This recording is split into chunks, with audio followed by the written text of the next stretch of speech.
Hey, yo, what's up? Welcome to another episode of Concrete Reality TV, where we strive to know more and do more with what we know. We got a great episode. That's a popular topic that's been popping for a while, man. This weekend, everybody's been discussing the Tyree Nichols incident with the Memphis Police Department. We're going to touch on that. But before we do, I'm going to play the intro. Get your comments ready. Let's get it. Concrete Reality.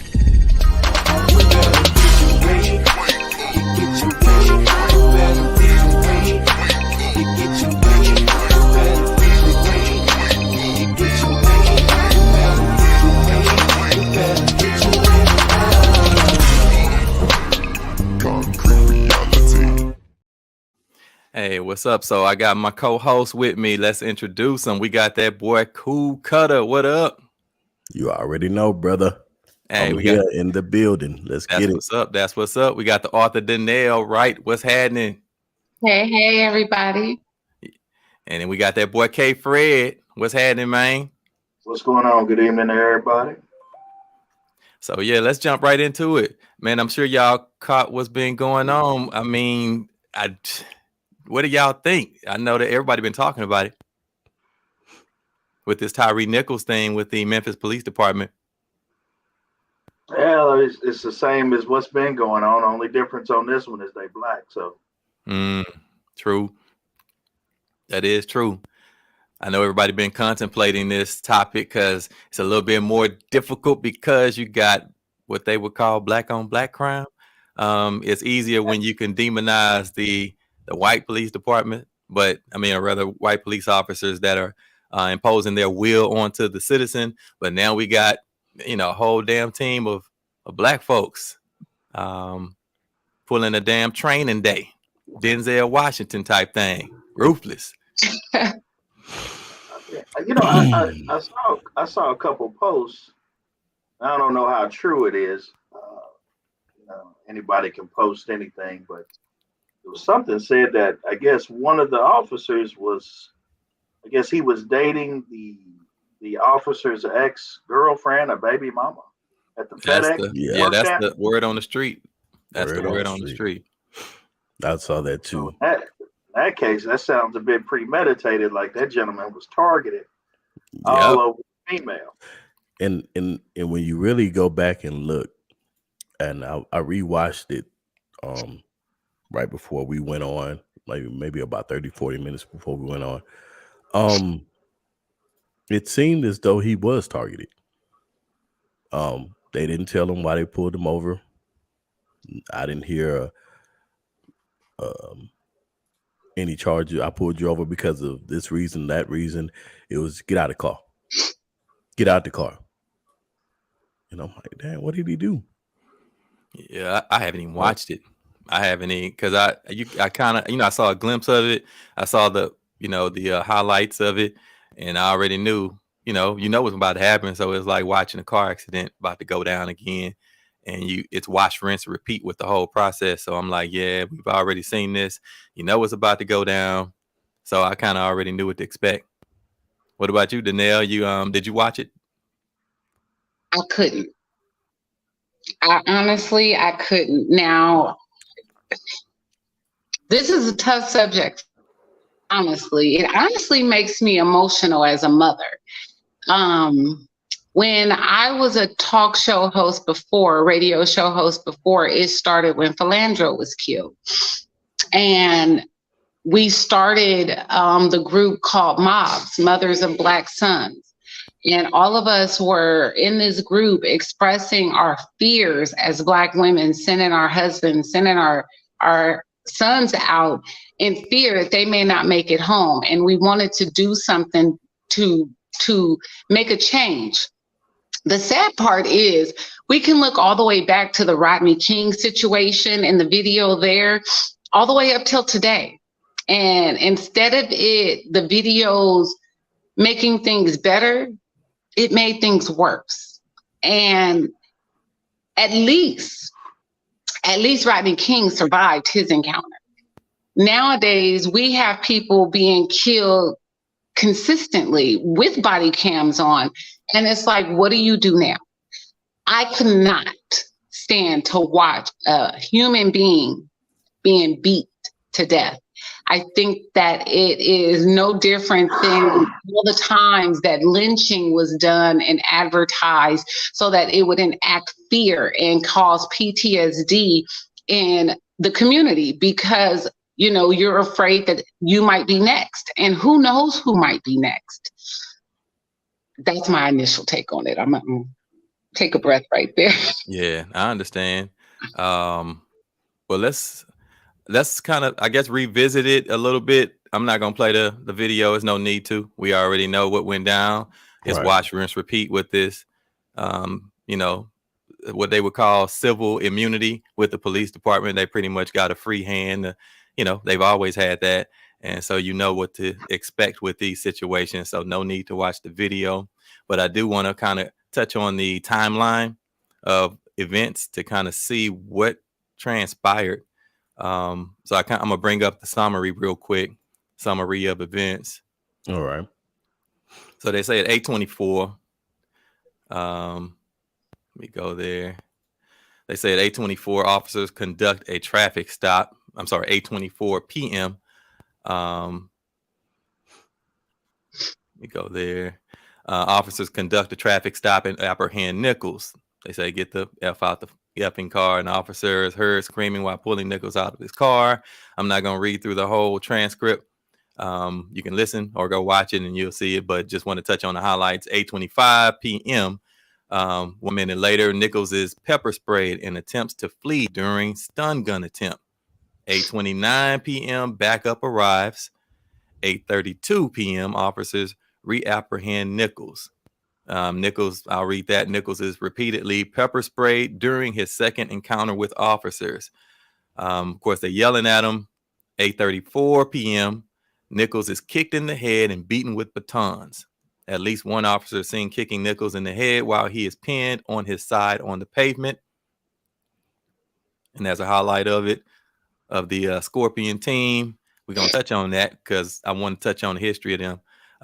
At 8:41 p.m., medics arrive at the scene but offer no aid. Nichols is sitting handcuffed on the pavement. Wow. We pretty much know what happened from there. They eventually sent him to the hospital, but of course he died in the hands of the hospital. So what are y'all thoughts? I'm still a little baffled because there is no legit reason so far. Like, what did he do? Was he speeding? Run a stop sign? Red light? What was the probable cause? Why did you pull him over? Why not read him his rights? Was he running? No, Because we do know from in past videos that some officers have this this thing they call, I forget what it's called, the law. Well, basically, if you're running, meaning that you are evading arrest, that they have the right to draw their guns and pull you out of the car. They don't have to tell you anything at that point. So my question was he running? Did he try to outrun him? I mean, I'm just lost. yeah, Because I like to start at the beginning. I'm like, okay, why in the hell they pulled him over anyway? exactly. So initially, when the reports initially came out, they said they pulled him over for reckless driving. However, those reports and cameras have been updated to say that they really had no reason to pull him over. So with the new reports that's coming out, we know that they didn't have a justified reason to pull him over. One thing that I want to mention early on in our discussion is the fact that a lot of the media is pointing to the 5 Black men that beat him, and they're failing to mention the white officer who tased him. Yeah. So one of the concerns that I have in regards to this whole report is the fact that it's always primarily focused. This is not, in my opinion, a racist situation. I believe that the strategic things that have been placed in the system to divide and cause PTSD and et cetera in the Black community, it causes all the mental illnesses that we deal with. So while a lot of people want to point out that this is Black on Black crime, et cetera, how did Black people get the mindset to even behave that way? Number one. Number two, why aren't you just as focused on the officer that tased him?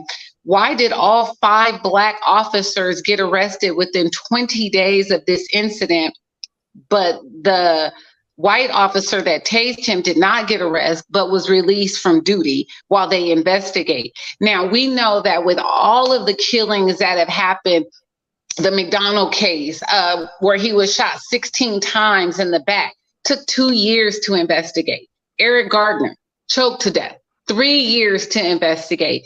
Tamir Rice, 14-year-old boy, never any charges brought up on him.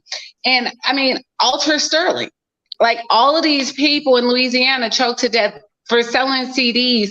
Like, let me mention a woman too, Pamela Turner.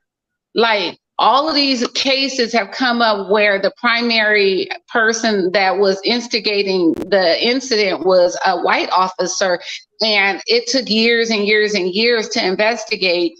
And some of those cases were never brought up on charges, but within 20 days, 5 Black officers were arrested.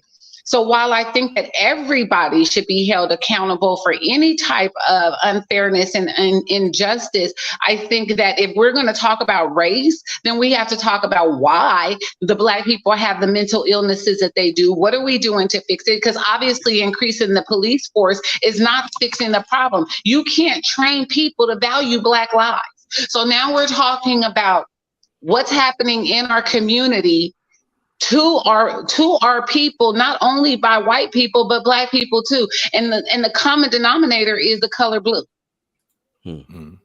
So once you put on that color blue, do you forget where you come from because they have a different training there? One of the things that I said when I was a radio show host before is, if you are afraid, you need to go ahead and come off the force, because when you are acting in fear, there's always going to be a reasonable explanation in your mind to do too much, to have excessive force, because you're acting in fear. When you have the narrative that Black people are dangerous and you have the narrative that you're fighting for your life, then you're going to act in excessive force. Now, we know that all of these situations didn't happen because they were in fear, acting in excessive force. But if we're going to talk about this issue with Tyre Nichols, number one, condolences to his family and everybody that is connected to him, his son, like his mom. Like, I don't even know how I could respond as his mom, knowing the last thing he said was screaming for his mother. Mm-hmm. Like, that infuriates me as a mother.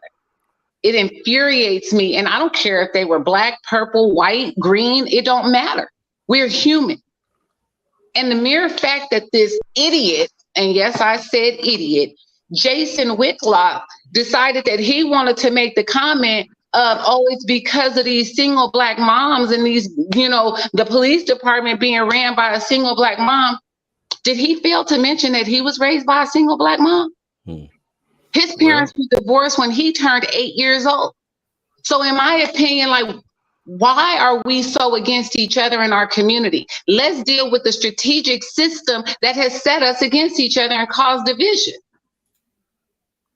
Yep, I feel you. So with that being said, we're going to move right into the, hold on, let me take that off because I want to see your face on this. So we're going to play the Jason Whitlock comment that definitely stirred up the damn pot.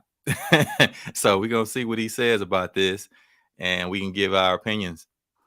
I felt guilty putting that video on the screen, not because I was on anyone's side. I felt obviously bad about it. It was horrible. And this is a story about young Black men and their inability to treat each other in a humane way. It looked like what young Black men do when they're supervised by a single Black woman.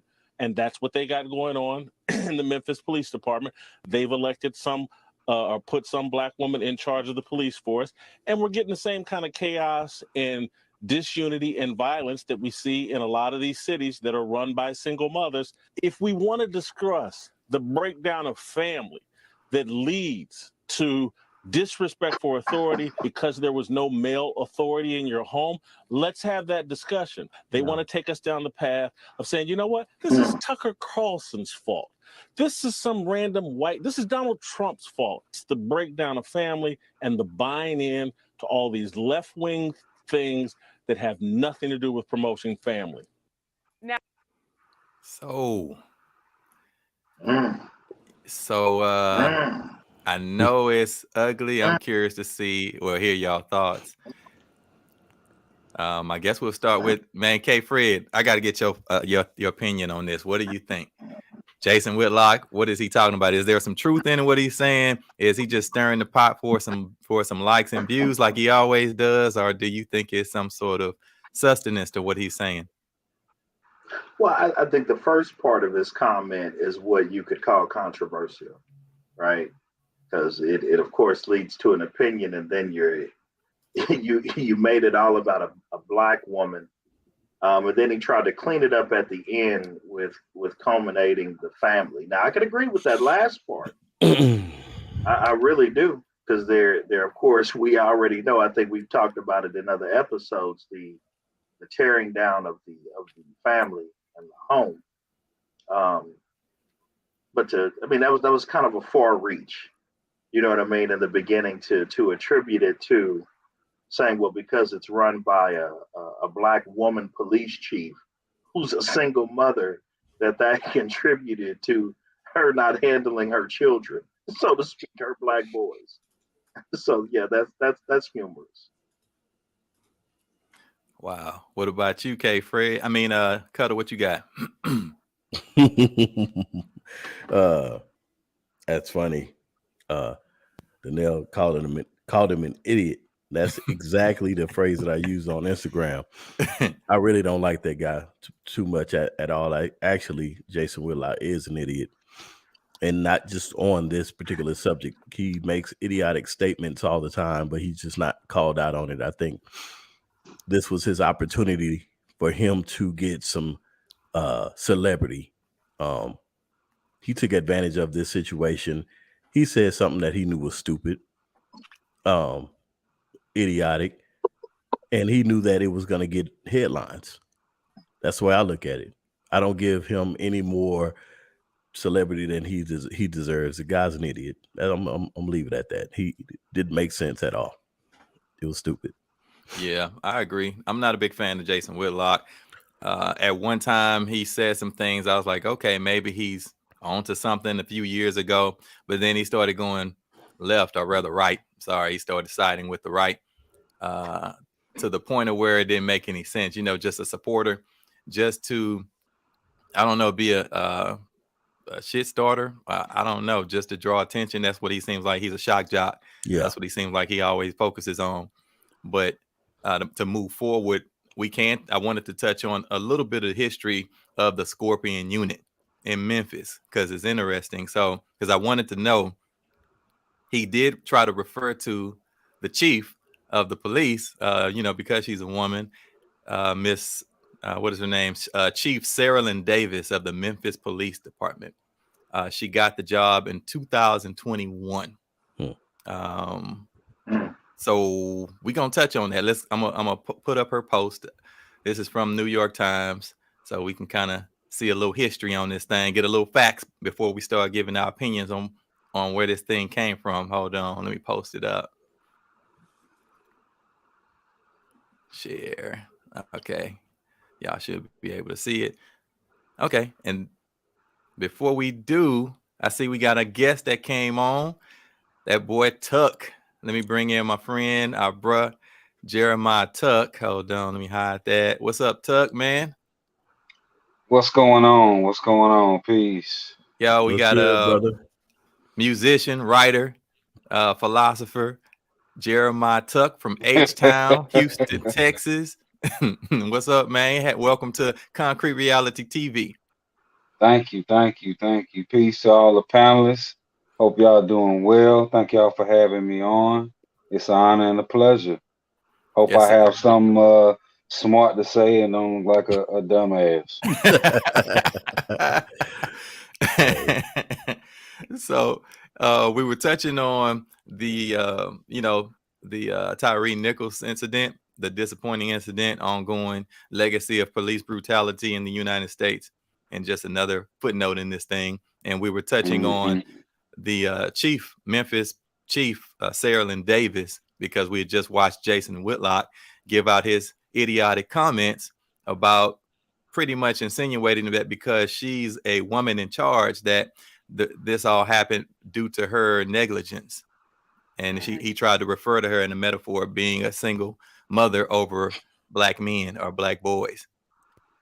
So black Twitter tearing him up right now. Man, they laying into him. So he getting exactly what he wanted. He like that attention, that shock jock. He definitely got it.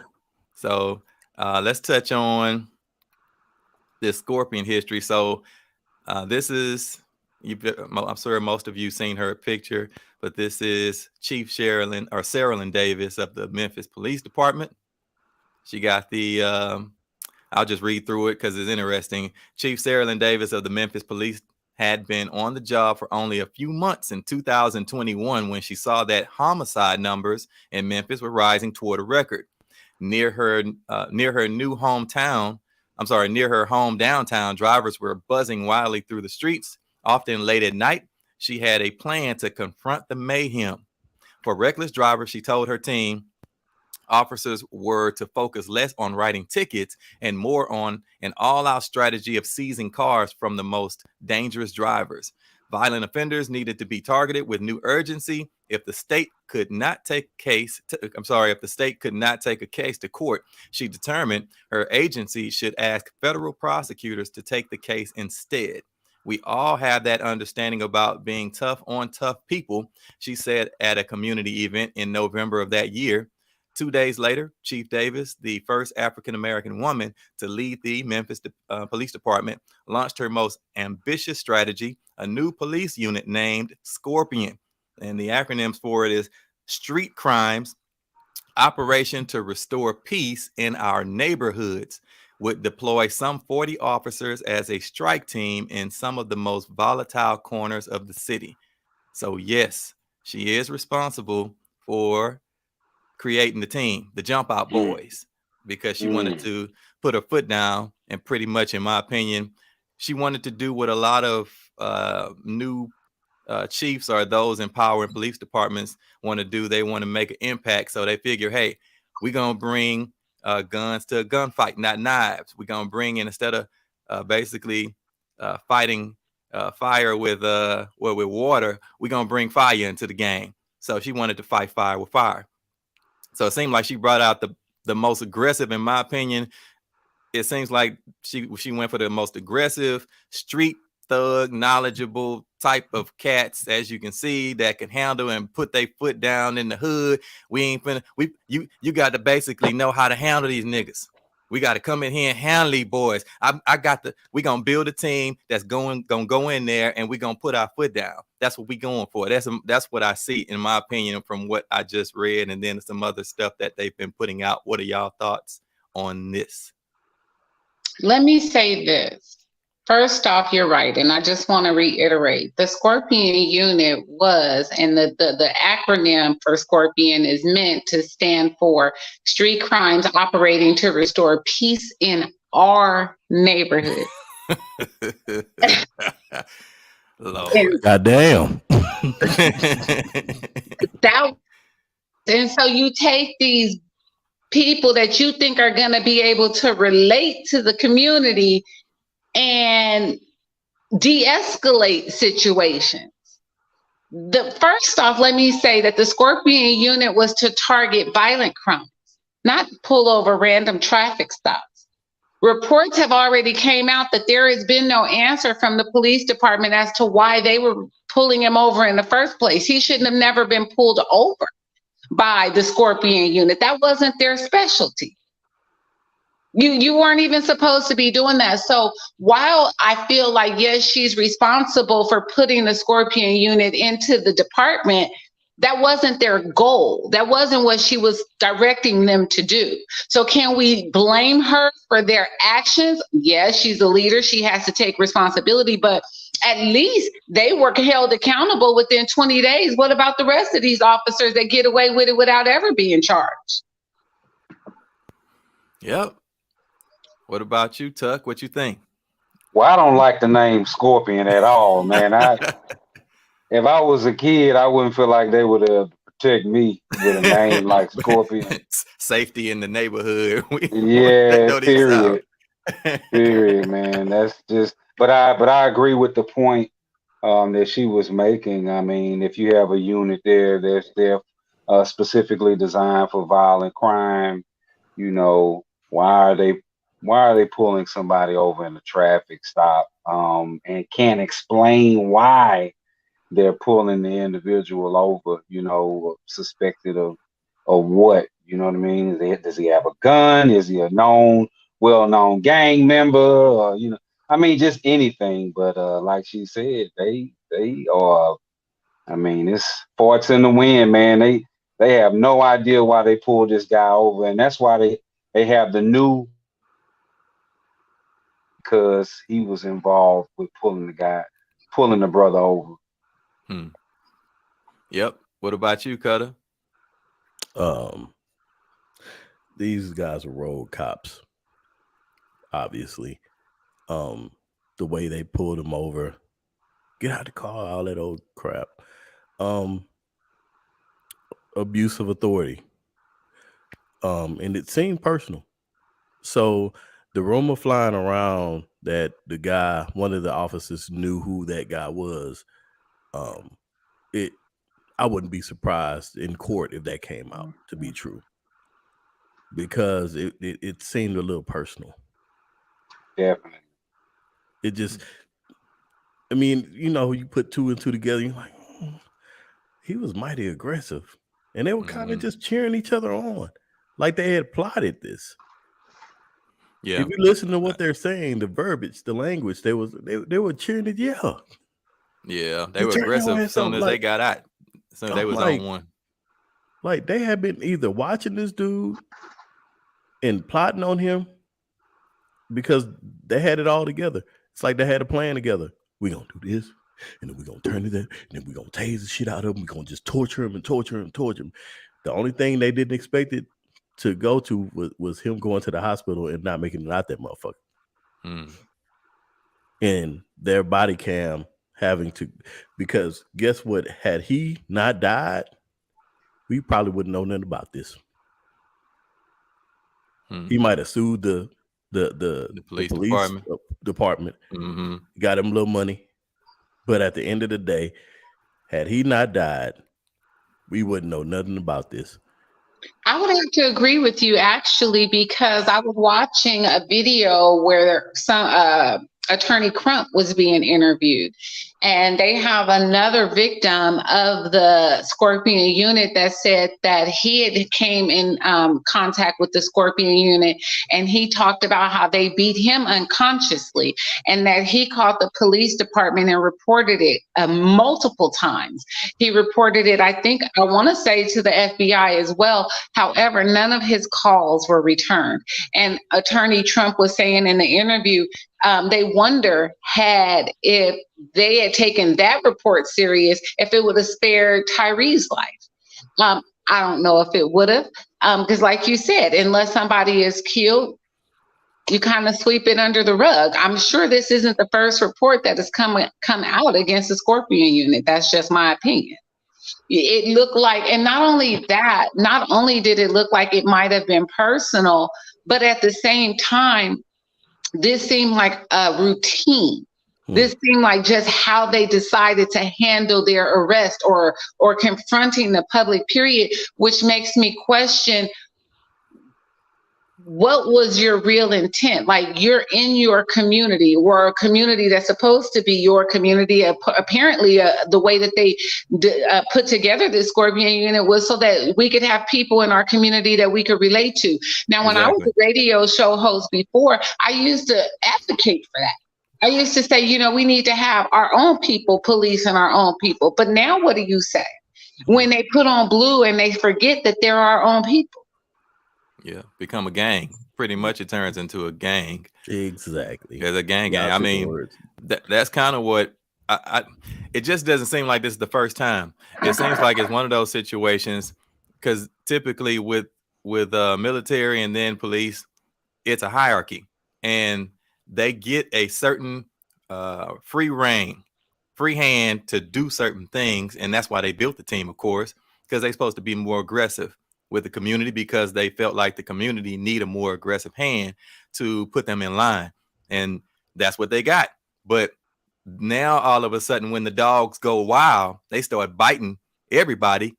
Then it's like we want to kind of back off and be like, why are they biting everybody? I don't know what's going on. No, you knew this is what you made. You trained them to be dogs. You brought these dogs in to get these damn people in line because you said the homicides were rising. They were reckless. We all know Memphis. Memphis ain't no joke. Everybody know Memphis is one of the roughest places, has the highest crime rate in the whole United States. We know that. And she wanted to come in. She came in and she created that team. That's what she did. And I'm not saying she shouldn't have, but I know that we sitting up here trying to play like, well, that which is what she gonna do, in front of the camera. I tell them to be professional and be respectful and protect the community. Off the camera, you beat their ass. I want you to put that foot in their ass and you put them down and make sure they get it down. We know that because she got let go. If you look at the history of her, she got let go from Atlanta Police Department for some botched sex ring or something, and then she ended up getting on as a chief of police in Memphis because again her personality, they know she aggressive. That's why they brought her on. You're not going to bring somebody into Memphis, one of the highest crime rate cities, and then she's soft as tissue paper. She's not going to come in there like that. You bringing her in to be that enforcer, and then of course you want to make history by bringing in the first Black female to play with the politics. But at the same time, come on, man, stop. You knew what you built. You said something. So let me go ahead, Took. Well, I was just gonna say real quick. So let me ask this: if the George Floyd bill is in place, does she get another job? That's a good question. What does the George Floyd bill entail regarding her leadership? That's a question I pose, to the panel, because I haven't done full research on that bill, but my understanding is that officers who present, unlawful conduct or poor conduct in the line of duty, they are supposed to get put on a directory where they can't go from department to department to department if their performance was trash in another city or if they killed somebody in another city, depending on what the offense is, I'm sure. Right. I mean, it's politics and that, because you already know that. I mean, there's officers all over the place who've been transferred to different cities because of their behavior in one specific city. I mean, that's happened for centuries. They probably this officer's been reprimanded several times. He's been suspended without pay, but he's a hard ass. So we're gonna send him to New Orleans. They need somebody like that down there. Yeah. So they accept it because they know his track record, and they're gonna put him on the force because they know. I brought up the George Floyd bill just so that we can clarify since you mentioned it. The George Floyd bill was passed March 3rd, 2021. This bill addresses a wide range of policies and issues regarding policing practices and law enforcement accountability. It increases accountability for law enforcement misconduct, restricts the use of certain policing practices, enhances transparency and data collection, and establishes best practices and training requirements. The bill enhances existing enforcement mechanisms to remedy violations by law enforcement, among other things. It does the following: lowers the criminal intent standard from willful to knowing or reckless to convict a law enforcement officer for misconduct in a federal prosecution. limits qualified immunity as a defense to liability in a private civil action against a law enforcement officer, and grants administrative subpoena power to the Department of Justice in pattern or practice investigation. So basically, it's just a way to monitor the discrimination or the complaints and stuff against the officers.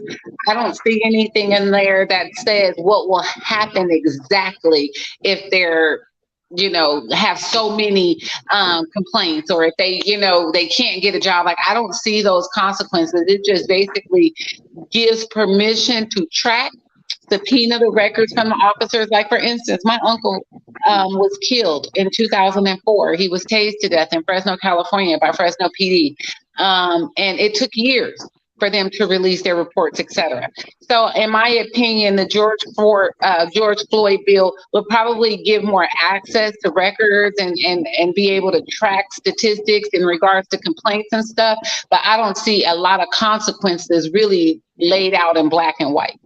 Yeah. And FYI, it passed the House on March 3rd, 2021. So it hadn't passed to the Senate, hadn't been ratified. So it's still in process. Mm-hmm.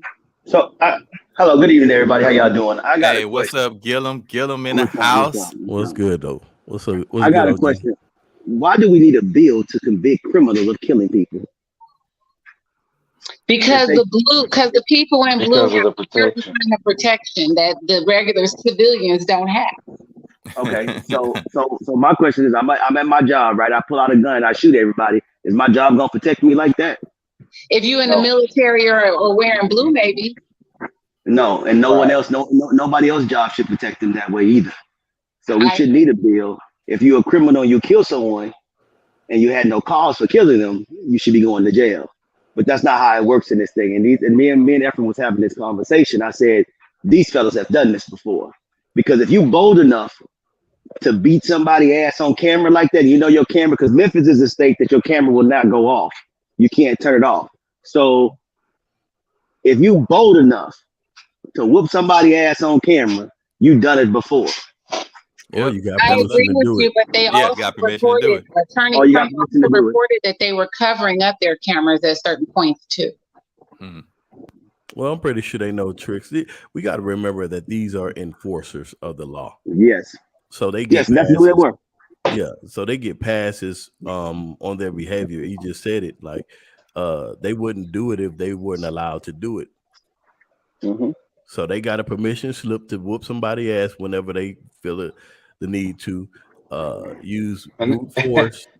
Yeah. Use brute force when it's. Here's the thing. Here's the thing. When somebody says you can use brute force when you feel necessary. When you feel necessary, that's up to you. Yep. You could be like, stop resisting. You hear them all the time. Stop resisting, dude. I'm not resisting, dude. You about to break my arm. Stop resisting. Stop resisting. And he beating the shit out of the dude, talking about stop resisting, stomping it. Boom, boom, boom. Stop resisting. Bitch, I said stop resisting. Stop resisting. But you pulling the dude on down there about to break it. What do you do? What do you expect a human being to do naturally? If fighting free for his life. If you are experiencing extreme pain, you feel like this dude is about to break your arm, break your neck, or something, you're going to resist. It's natural. Your body is not going to comply with him, and he knows that. They know that. That's why I don't respect them. And I'm not talking about all police officers, because I have homies who are officers, but I do not know how they behave on the job. So I can't say that they don't do it. Mm-hmm. So I mean, I just have a strong dislike for people who abuse their authority. And you should have to lump them all in together, because you never know. So you have to, as an African American male, you have to very, very extreme with cautions when you get pulled over. You have to make sure that you comply very, very, very, very, very well, because if you don't, you could end up a victim. So there's a culture in the police department, right? And we were talking about that earlier. I agree with you, Ephraim. I agree with you on the grounds that it's definitely something that they do on a day-to-day or situational basis is common practice. When I was in probation, I worked as a correctional or detention officer for 5 years, and it did give me a little bit closer bird's eye view as to how it is being, I guess you could say, in law enforcement. It gave me a little bit better understanding of the culture and what's expected of you and how you treat people who are incarcerated or who you intend on incarcerating. And it's definitely a culture of violence. You are expected to control the population. You are considered to be a number. You are considered to be guilty before proven innocent. And as long as you are in what they call non-compliance, they can lawfully put you in compliance. How far does that go? Well, we see how far that can go, and we've seen it over and over again. Till death. Exactly. That's Beyond routine. that, then they'll just find another life to take. Exactly. Well, before we move on, I gotta make an example. Okay. I put this on my Facebook as an example to show how some black police officers will take their authority. I was doing Lyft for actually almost a year. I was doing Lyft, and I remember going into Midtown Atlanta. I was in between rides, and and I got pulled over going down Moreland, and like, what the hell is this dude pulling me over for? So I pulled over into the little parking lot, and he was in a SUV. I remember. Got out the car, little short dude. I was like, okay, what does he want? I rolled down the window. How you doing, officer? Yeah, I stopped you. You ain't have on no seatbelt. You ain't supposed to ride like that. Like, dude, are you serious, dude? I'm showing him my phone on my phone stand. I'm like, dude, I'm doing Lyft right now. I've had on my seatbelt for about 3 hours. What are you talking about? Don't lie. You're gonna make it worse. What? So you gonna sit up here and tell me you had on your look, you about to take this, you about to make this something else. I'm like, make this something else. Like, dude. And I thought immediately, this dude got a hard on right now. He want me to act the fool. Like, okay. All right, bro.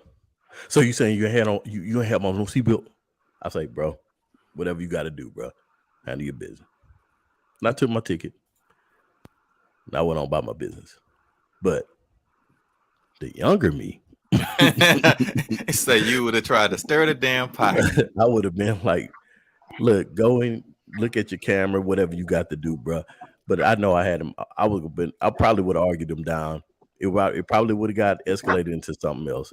But I already knew that's what he wanted. By his aggression, his energy was aggressive. Yeah, he was trying to bait and switch you, get you to get hype. So I was like, you know what? I'm smarter than the average bear. I'm not falling for this, but this bullshit. Yeah, dude, write your ticket. Do whatever you got to do. And I went on about my business. But everybody ain't gonna do that. Nope, that ain't gonna happen. Even if everybody do, it ain't gonna save everybody's life. I mean, we have examples of people actually surrendering and still got killed. We got people saying, hey, my hands are up. I'm in handcuffs. You got me on the ground. I can't breathe. And they still continue and continue and continue and continue until they take their life. So we try to teach our boys, our children, survive the encounter. But how can you guarantee that if they comply, they're going to survive the encounter? There's no guarantees. For me, as a father of 3 African-American males, we have this conversation. I remember my uncle having a conversation with me, how to act when the police officers pull you over and how you should apply, be very, don't even move movements or anything. Keep your hands on the steering wheel, keep looking forward. Don't even do movements because you could die.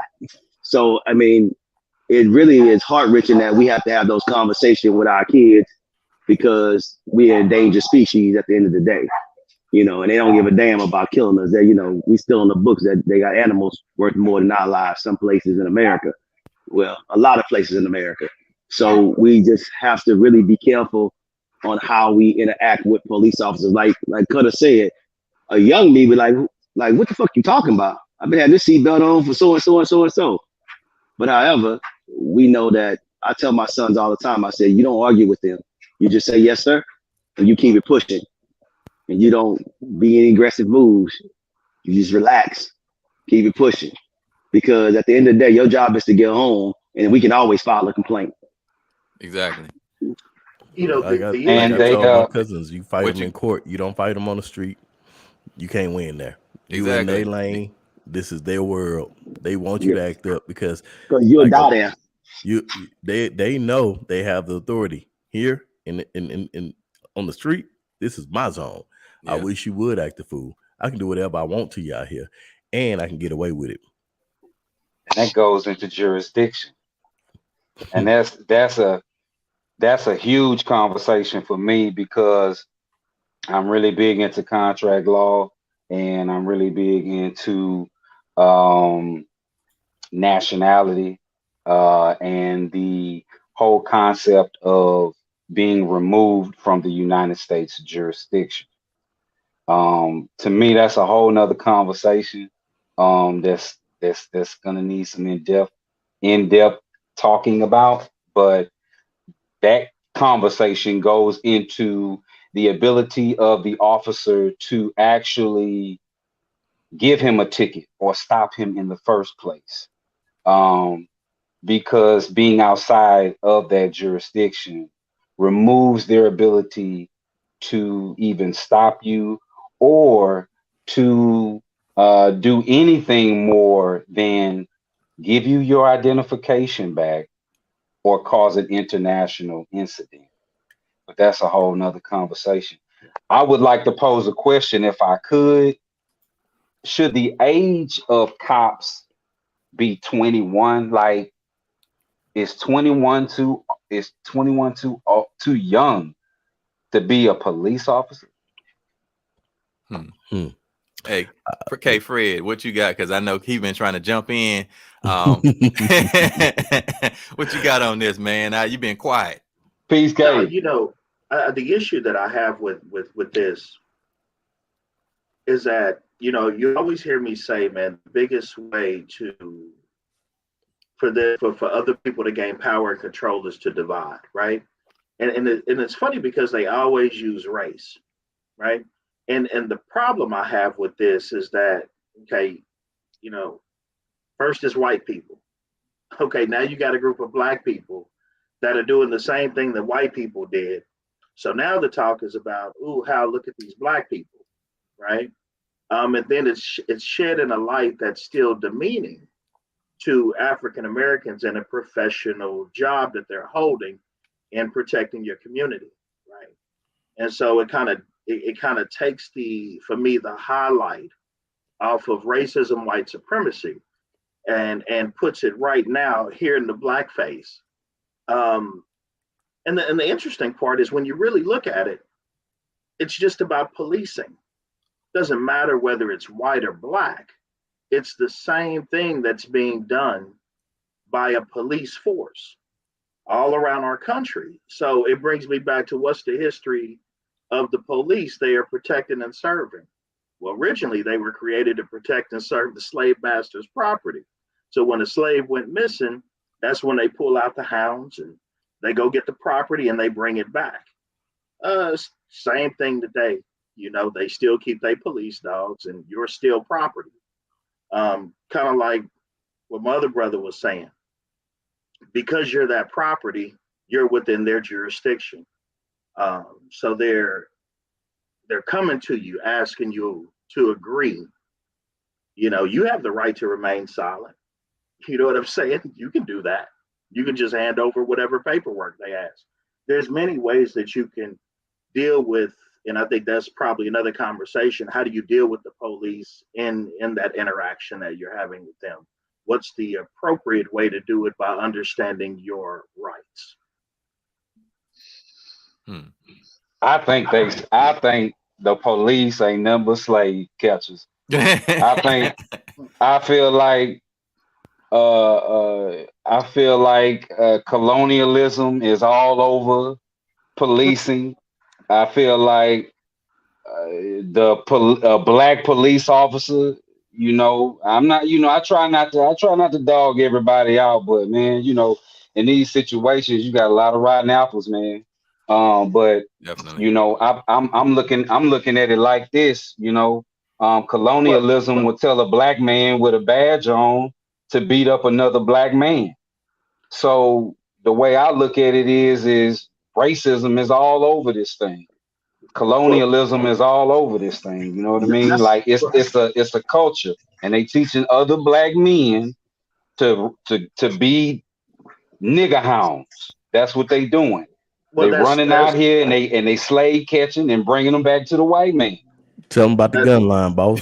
Tell them about the gun line, to the Willie Lynch letter. You know, it was hey, you know something funny that you bring. It's something funny that you bring that up. So, you know, I was surfing the internet and I was looking at white officers who have encounters with other white people and how they treat other white people, because they look at them as that these are my people. And then we look at each other as this nigga here must be doing something wrong. Like we already guilty because we got pulled over. So if we really look at it, like he said, it is something really, really, really something's wrong with us as a people, that we look at each other that way instead of understand, say, these my people, I'm gonna take care of my people. Because I've seen videos where white people get out of the car hollering and screaming at the police officer. He white and asking him, saying, why the hell you pulled me over? Da da da da da da da. And the police officer so calm. I was like, God dang, what the hell going on? Exactly. Yeah, true. And then we get out the car, there's a white police officer, and we say, hey, officer, what's going on? We damn sure getting shot. You getting shot, brother. There is no ifs, ands, or buts about it. You are getting a bullet. I think it's one of those when you describe that Gillum and Tuck, and then K. Fred, you said the same thing. I think we preaching to the choir a lot because we understand what we've all been taught and the life we have to live in order to survive in this society or have increase our chances of making it. But the funny thing is that that's exactly what they're, black cops look at other black people as is this. I know you up to no good. Hey, boss, don't believe him. Let me put him in line because he lying. That's the mentality. Showing out for the white cop. If you notice, where was the white cop? Put a taser. Man, he was chilling. Yep. Who was chasing him down? You already said. I think he was one of the first people that tased him, but nevertheless, while we are talking about black on black, and we are talking about why we look at our culture the way that we do, you can't talk about that without talking about the strategic things that's been put into place to divide our culture. Come on, but way back from slavery, we've been selling our kids away from our, you know what I mean? We've been having them fight each other. We've been doing all this, but I did some research, and so I want to just read this a little bit. It says, according to the AmericanPress.org article, American public policy systematically removes people of color from their homes and communities regularly, and this has been going on for generations. In 1845, the term manifest destiny emerged to describe the commonly held belief that white settlement and expansion across Northern America was inevitable and even divinely ordained. But long before then, this ideology provided the justification for ethnic cleansing and systematic displacement. In many ways, it continues to basically influence the policy making all the way up until today. And then centuries of this displacement has destabilized the Black communities and undermined our access to opportunities. I mean, for the Black communities in urban areas, public policies have often been enacted under the guise of reacting new public spaces, combating urban blight, on economic development. But then over time, these policies have stripped the Black communities of the wealth and the financial stability and the opportunity for property ownership and affordable rental housing. I mean, like, nowhere are the effects of gentrification more noticeable than the nation's capital. Between 1970 and 2015, Black residents declined from Washington, D.C. from 71% all the way down to 48%, while the white residents increased by 25% during the same time period. See, the effects of Jim Crow still plague the Black community today. The effects of slavery still plague the Black community today. When we talk about PTSD, it's real. And I would agree with you, Tuck. We definitely need to get out of the system. We need to create our own communities. But what happens when we try to create our own communities? Let's look at Black Wall Street. Let's look at Allensworth. This is right here in California. A lot of people don't even know about Allensworth. Allensworth isn't far from Bakersfield, but they were a community. They were completely self-maintained. They had stores, they had schools, they had everything. And guess what the white man did? Guess what the government did?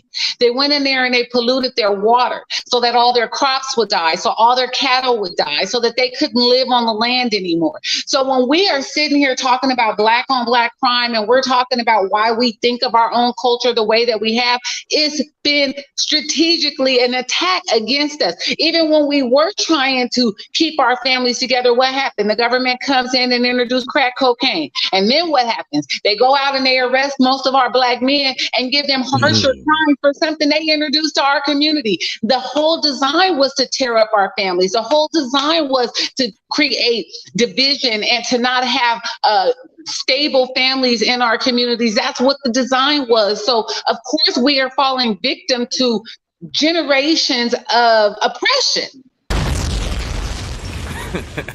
Dang, girl, you done lit into that one. Yeah, I mean, that sounds great and everything, but it's 2023. We have more education. We have more access to education. We have more access to wealth and financing. I'm finna mute my mic. I'm muting my mic, y'all. Go ahead. But at the end of the day, we make those choices. No, let me go ahead and let me interrupt you, because I did some research on that too. Are you gonna let me talk, or are you just gonna interrupt me? Because I sure was quiet when you was talking. I'm sorry. Go ahead. He said, "Go ahead." Let me see Thank you. Go ahead. Thank you. I really appreciate it. Thank you. You know, so we make choices for ourselves. We make choices for ourselves. We move into white neighborhoods because we think they're better. We send our kids to white schools because we think they're better. We make those choices. I hate when we start blaming stuff on slavery. Slavery was so long ago. When the last time you saw somebody in slavery? We make those decisions. We make those decisions. We may be slaves in our own minds, yes, but we still making those decisions. We're making those decisions to do these things. We can say no. We have free will and choices. Well, what about influence? Does influence is influence get any cookies in this? Well, if we start buying into American Dream, they will. If we try to keep with the Joneses next door to us, we will. If we want to, because most of our education of Black people, they move into white neighborhoods because they want white neighbors. Why? Okay. So that's what I'm saying. That's their decision and choice because they think it's better. Why do we want white neighbors? Why do we want what the white man has anyway? Assimilation. That's like think about that. Think about this, right? If we are the creators of most technology and we're the progenitors of all races, what is wrong with us mentally that we don't stop and say, hey man, if we created every damn thing, why don't we just make a new one? Why don't we just make a new one? So watch this. Hold on.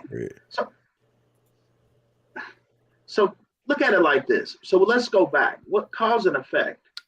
We're talking about the police officers and what they did. We're talking about how a unit was brought together to do this one objective. They had one objective, and that's to fight crime. Where are they fighting crime? In the Black community. Why is there crime in the Black community? So I'm not gonna remove us from our own accountability, because if all those things that you all say are true, as far as us understanding our history and who we are and making the choice to live at a higher level, no, when you in the hood, you do what hood niggas do, because you only doing what's available to you. You know what I'm saying? And no, real talk. Yes, Because if I I'm in agree. bumfuck Arkansas, I'm in Pine Bluff, you know what I'm saying? Ain't no corporate jobs. I mean, we have to look at the socioeconomic conditions of where our people are laid out in the United States. Now, I do agree with you, Miss Wright. That does go somewhat back into slavery, because out of Jim Crow, they moved us into certain boroughs, or what we call ghettos, that most of our Black people still live in right now. That was where Harlem and other parts of the United States came from, Chicago, Baltimore, where there are even now today heavy populations. Now, yes, we have our own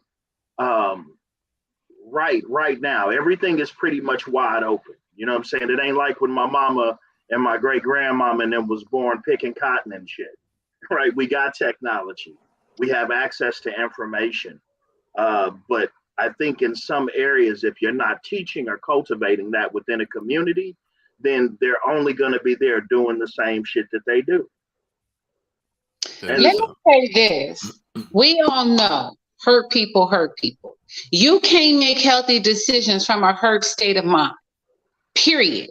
You can't make wise, healthy decisions if you haven't gone through a healing process. And while I say that, let me also say this. We know that Black Americans are disproportionately more likely to be diagnosed with schizophrenia, psychotic disorders, compared to other groups, especially white Americans. This creates a fear of being labeled as crazy. You don't want to go to therapy. You don't want to get the help that we so desperately need, because we're not getting it. Most of the therapists don't relate to what we're going through. We don't have enough help in our communities for what we're really dealing with. And we don't want to be labeled as crazy. We don't want the stigmas on top of the stigma of being Black, that we also crazy or schizophrenic. We don't want, a lot of African Americans fear losing their children, custody of their children, if they get diagnosed with a mental disorder. A lot of people fear not being able to get a job when they're already struggling to get jobs. Now let's take it back a little bit to how all of this kind of started with the mindset of the culture of our people. Back in the days when we first started having freedom, was pretend to be freedom, because just to answer your question, Gilliam, when's the last time I saw a slave? I see them every day. They in prison, and they right here. They work at my job. They everywhere. The definition of slavery right here by the UN is said a state of identifying someone ownership or control over another's life, coercion or restriction of movement. We see that every day. Whether it be by strategic, or whether it be by laws, or whether it be by prisons, or whether it be by the fact that you can't get a job, you can't get healthy food, you can't get proper resources in your own community. So you want to know why a lot of Black people seek to get what white people get? Because in our community, the best is an offer. I don't want my kids going to school in the Black community. Why? Because there's no money in those schools. There's not a good education in those schools. There's a mother that was arrested because she lied on her school application just so her kids could go to a better school. We should have these things in our community. But let's take it back to the days of Ida B. Wells, right?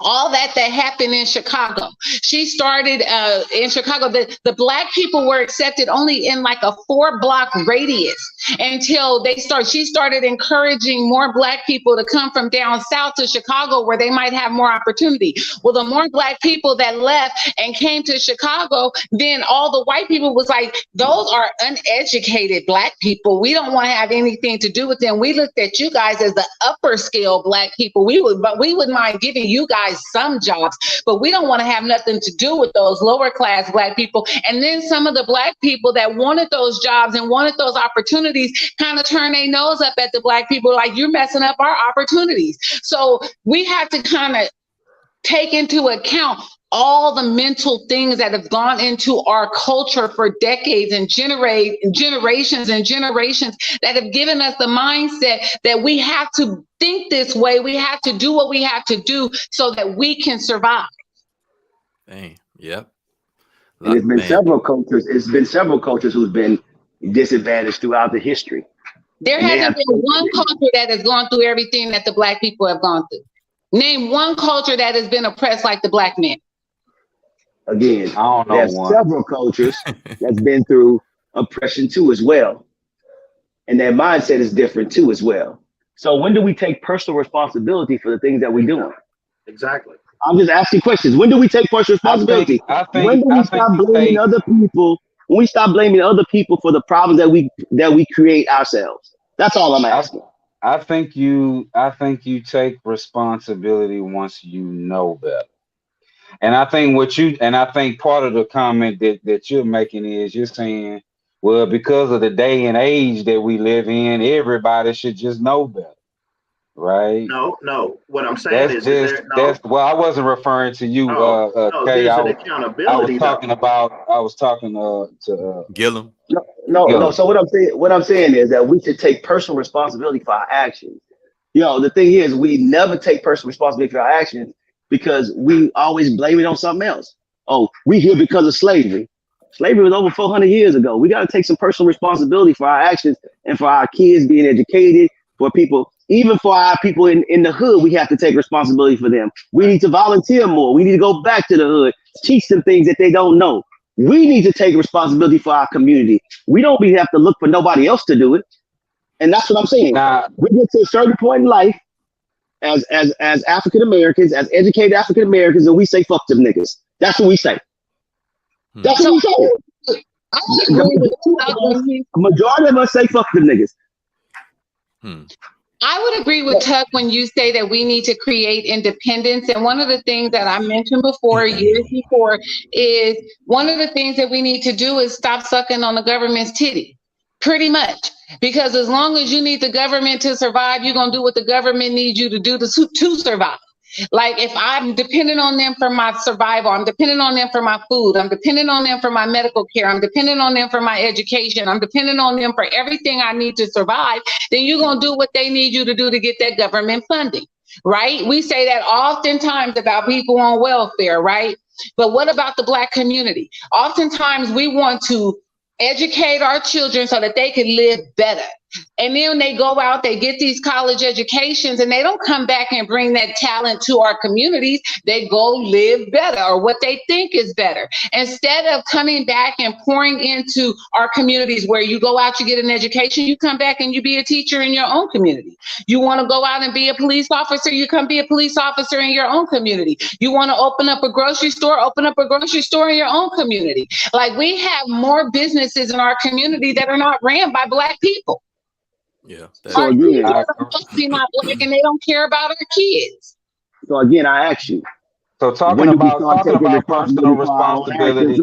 I can't hear you. About taking personal responsibility, right? Real quick. So Tuck, you got it, and then we'll go to Gillum. Real quick.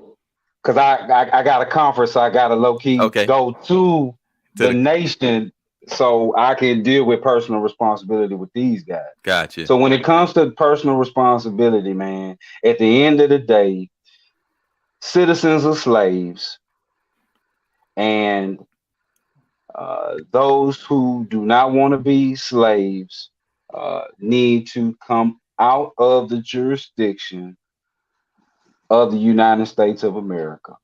There's a way to do that without leaving the country, without expatriating, without any of those things. Becoming and being a part of a nation allows you to take responsibility for your community, to bring in a sense of culture, tribalism, in a way where there is a community that is responsible for the education, for the health, for the financial growth, and so on and so on, even all the way down to the security of those people. To me, that is the ultimate end of the conversation. If the conversation is about moving towards a solution, in my opinion, after watching everybody, all these brothers and sisters die over the last 30 years or so. I mean, we're going all the way back to Rodney King. You know what I mean? Right. If we're going all the way back to that, and all the people that didn't get caught on social media, right? That's going to be the key when it comes to being responsible, because at the end of the day, people just don't know what they don't know. It's the blind leading the blind. As soon as you do have somebody who does pop up that is responsible, that does know something, they make them out to be some kind of criminal or assassinate them or, or something of that nature. So when we talking about being responsible, man, we doing our damnedest, I think, to try to be that. But at the end of the day, when you're in a racist system and environment that has control over its citizens, you have to put the blame where the blame is. Right.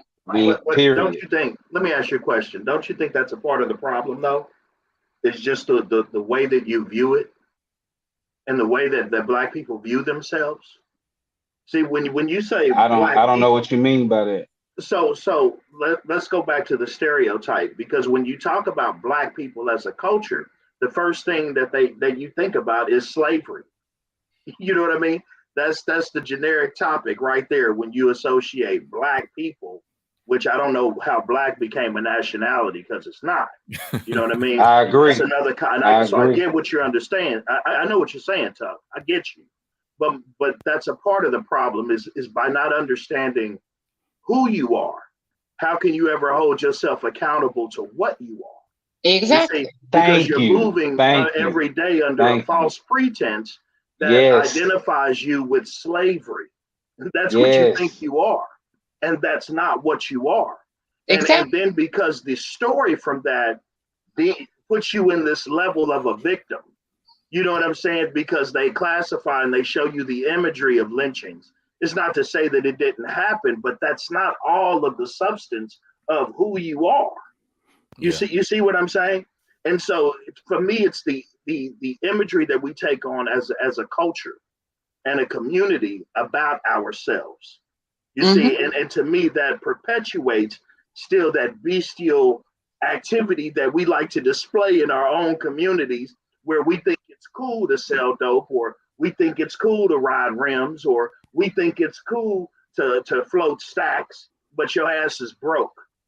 Or the fact that you see somebody in your community and they driving a Benz or an S-Class, and you going, ooh, and I'm going, no, that nigga's broke because he's in debt. You know what I'm saying? And so by not understanding that economic part of who you are, which leads back to your cultural identity, you see what I'm saying, and what you're worth, you're still going to always look at yourself as less than. It's less than. Do you think that, because I hear what we're all kind of, touching on, but at the same time, it's always this we, community, we, us. But the catch is we'll say, okay, well, they're portraying us or giving us this identity based on slavery. We're all, derivatives of slaves and ancestors, descendants of slaves. But then on the flip side, that's on one side. You go to the flip side, then you got these extreme what's the word? These dream-like states of we all come from kings. It's a we again. Now we kings. Everybody's kings now. But then they give this idea to you to make you feel better because they've given you the slave narrative. So now we're going to make y'all all kings. But you still fail to realize that there was never a we. You came from your mama and your daddy, a sperm and an egg coming together, combining together and creating a new life form. That does not have any identity. It comes here naked. You assign and get described and learn to act like something based off of what your society is, where you reside. But as far as who you are, you don't need to. I understand we're put into this real life narrative, this Monopoly game. We all put on this team. I know what team we on. We on the Blacks. That's the team we got Right. assigned to due to our phenotype. But that's not who you are. I told my son, he understands what he is.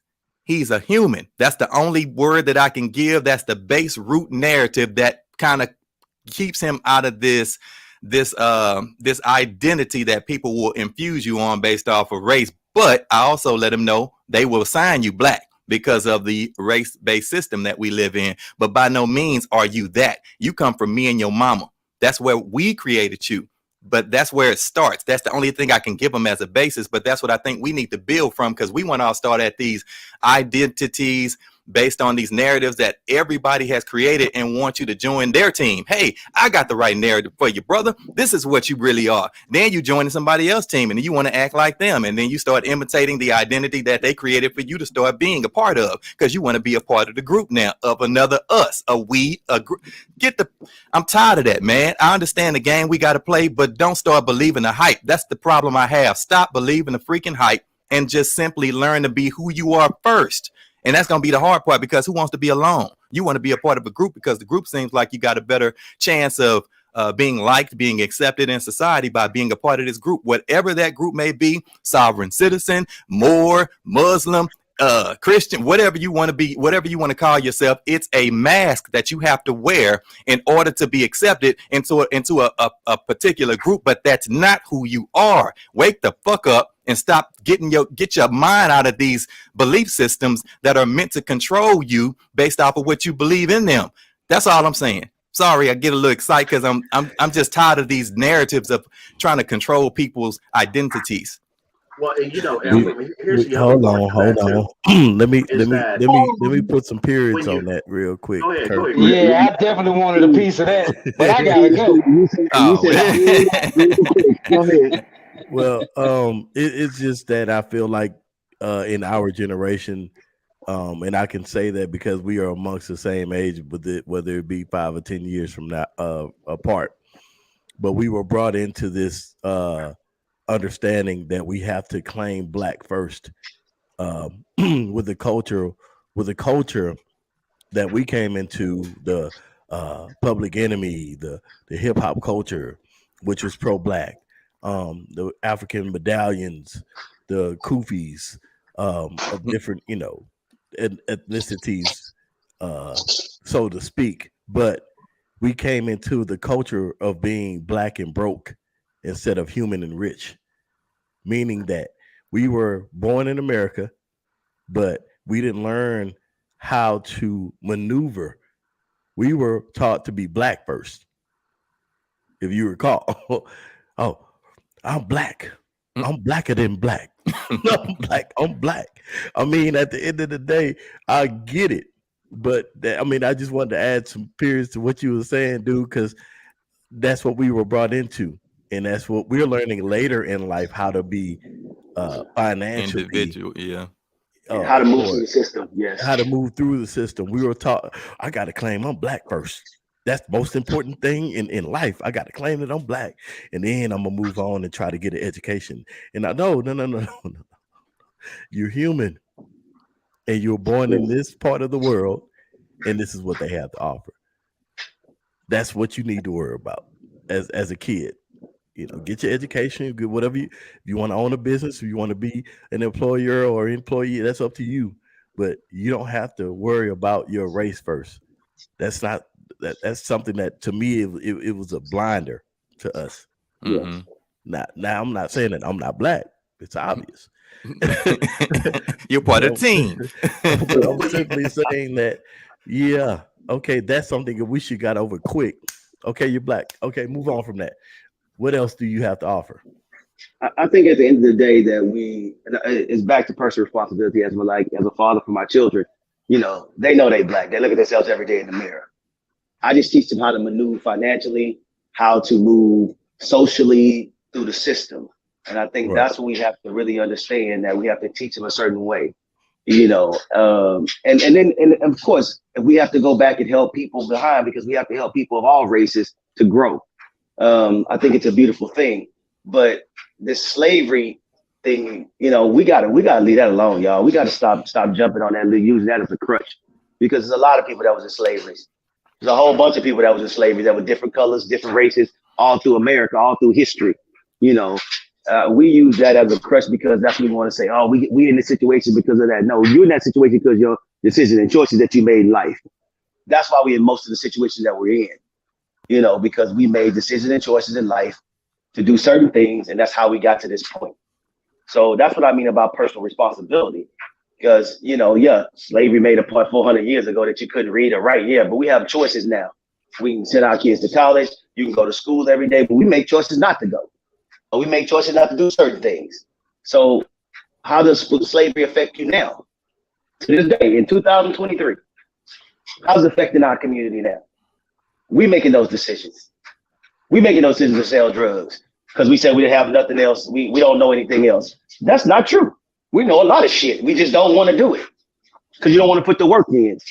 You don't want to wait for nothing. It's a microwave generation. We want to press the button, go, poof, we rich. That's how this works. It don't work that way. It doesn't work that way. It's a lot of hard work that's being involved to move to the next level. It's a lot of work, and we just don't want to do it. A lot of us don't want to do it. We want it quick, fast, and in a hurry, and that's not how life is. It's just not that way. But and you may not like what I'm saying. So I hear what you're saying, Ephraim, as far as from a basic standpoint, you are a human being. It's interesting when you go overseas and they ask you where you're from. That's what they ask you. They never go, you're black. They go, you're American. Facts. Which leads me to understand that only in America are you determined by your race or your color. By your hue. If I'm in Europe, I'm American. If I'm in Thailand, I'm American. That's what my passport and everything says. Which brings me back to a nationality. You know, I mean, I'm an American. You know, I'm an American human being. And within the beauty of America, we were founded on many different cultures. Most of them being indigenous to America before the European even got here. It was only through eugenics that they began to classify races, which out of races, and then out of that, you know, Planned Parenthood, you know, it's the history of racism, white supremacy in America that gives them control from a genetic standpoint. That's Frances Cress Welling, right? The ISIS papers, where she talks about white genetic annihilation, you know.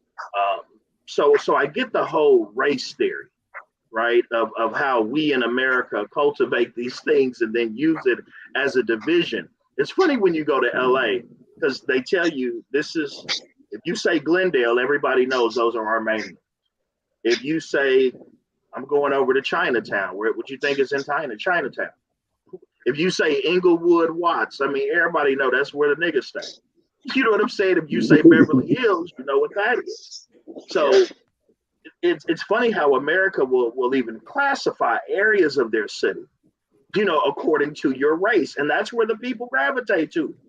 You know what I'm saying? If I go over there, that's what's going to be over there. Those type of people. And their what? Nationality. You see? So I think you got to be careful about, once again, how you view yourself. But I can agree in some areas of our country, we don't have the socioeconomic understanding of our communities.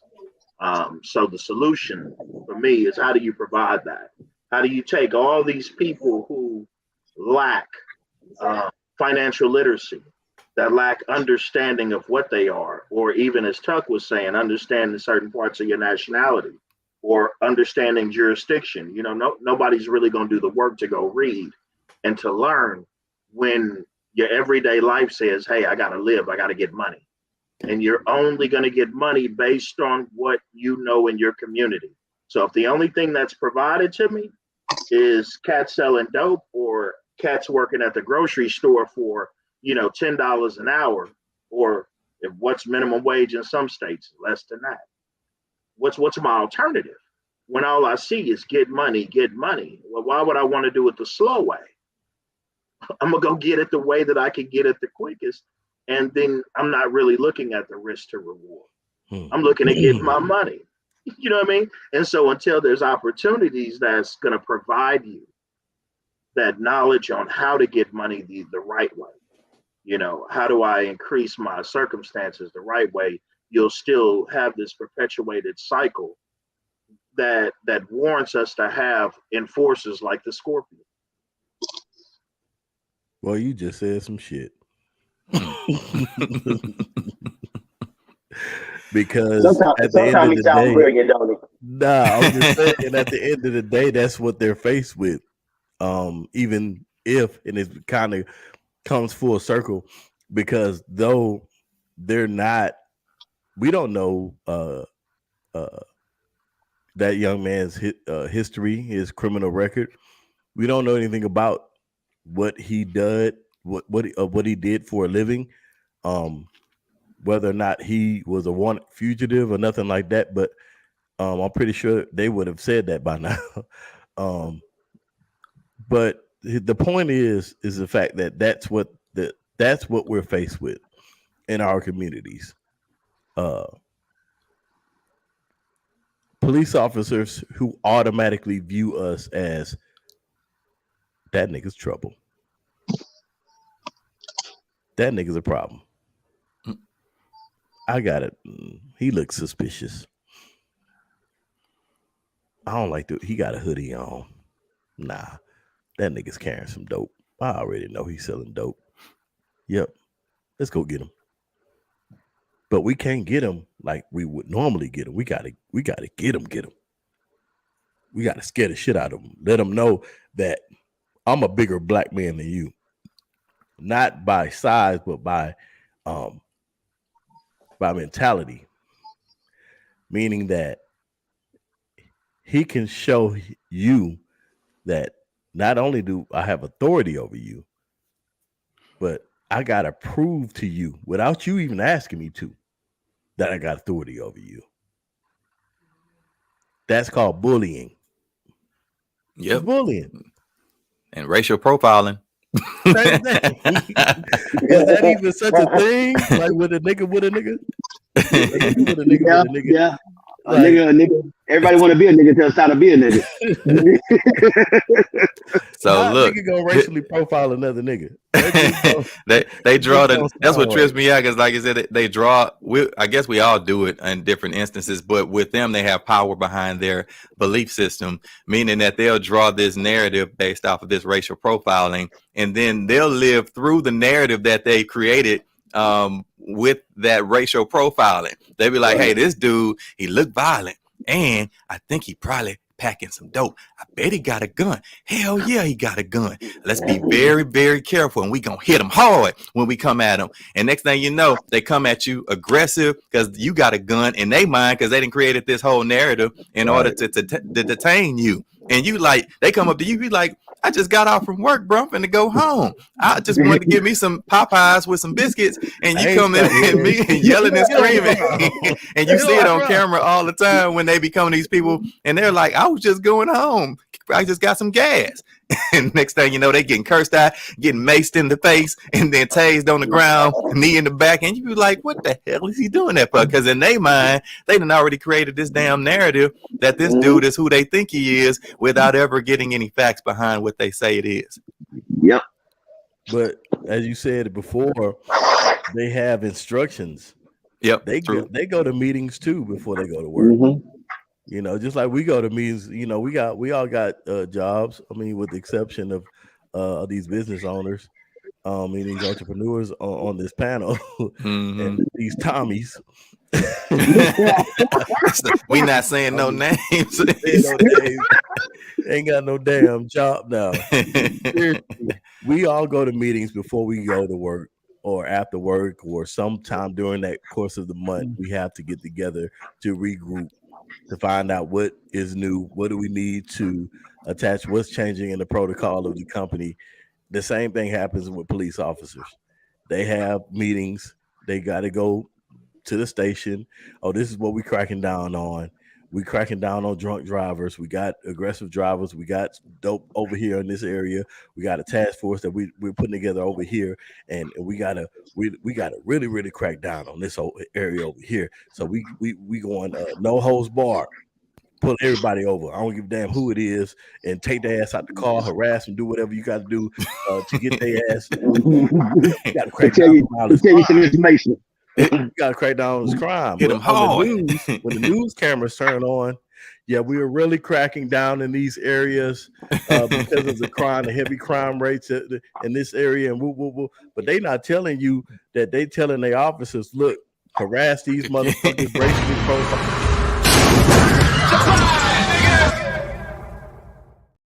They hit them hard. Who the hell it is? Come in, kick down the doors. If they move, shoot them. I don't give a damn. Whatever.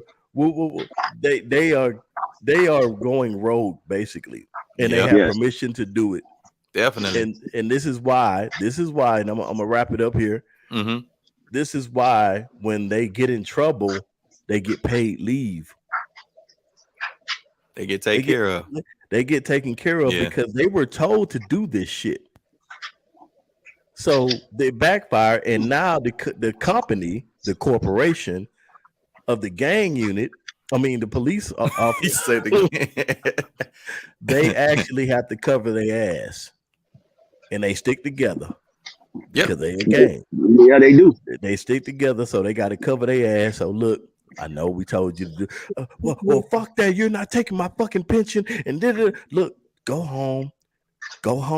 Cool. Don't worry about it. We're gonna take care of it. You're gonna have your day in court. We're gonna get you the best lawyers, and we got good in. We got good. The union got your back. They got your back over here. Don't worry about it.